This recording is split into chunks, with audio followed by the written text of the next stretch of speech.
کو پڑھنا ہے، کیا وہ اس رکعت میں قنوت اور تشہد پڑھے گا؟ حضرت اس سوال کے اندر جو ہے ہاں جی اس کا جواب مختصراً یہ ہے، ہاں جی ہاں جو ہے یہ آدمی ہاں جس کو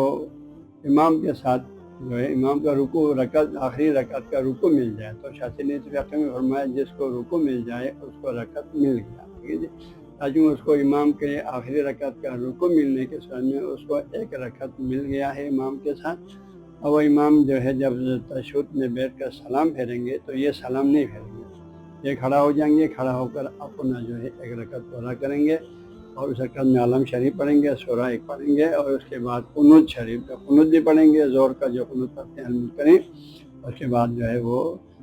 تشہد اور باقی رکوع سجود سب کر کے تشہد بھی پڑھیں گے، تشہد پڑھنے کے بعد پھر وہ اپنا سلام بھیجیں گے، اور اس شخص کا جمعہ ہو گیا، اس کو دوبارہ ظہر پڑھنے کی ضرورت نہیں، کیونکہ اس کو امام کے رکعت کا آخری رکعت امام کے جو ہے جو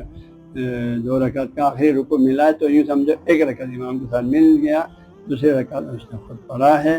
اس کو دوبارہ ظہر پڑھنے کی ضرورت نہیں۔